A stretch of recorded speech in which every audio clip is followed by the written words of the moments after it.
Hello everyone, চলে আসলাম রাতের রান্নাতে। আমি আজকে চিংড়ি শুটকি দিয়ে দুন্দুল আর বরবটি একসাথে রান্না করব।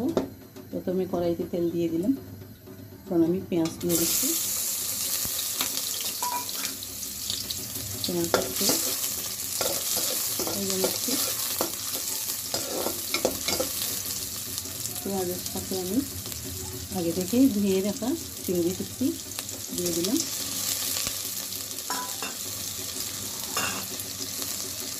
এখানে এগুলো একটু ভেজে নেব। চিংড়ি শুটকিগুলো একটু ভেজে নেব। একটু হালকা করে হলুদের গুঁড়ো দিলাম। পেঁয়াজ আর শুটকি ভাজা ভাজা হয়ে গেছে। কিন্তু চিংড়ি শুটকি একটু এভাবে ভেজে দিলে তরকারিতে একটু ভাত লাগে, তরকারি একটু ভালো হয়। তো এখন আমি দিয়ে দিচ্ছি ধুয়ে রাখা দুন্দুল আর বরবটি দিয়ে দিলাম।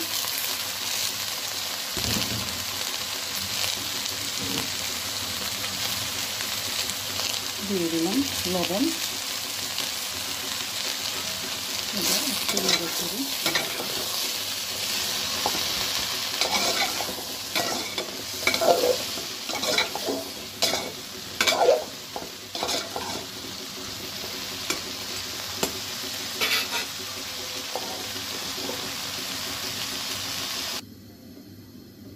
দেখা যাক কতটুকু হয়েছে।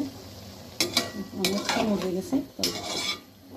এবার আমি এখানে মরিচ, ধনিয়া এগুলো দিয়ে দেবো। এই যে এখানে মরিচের গুঁড়া, ধনিয়ার গুঁড়া, হলুদের গুঁড়া সব আছে, দিয়ে দিলাম।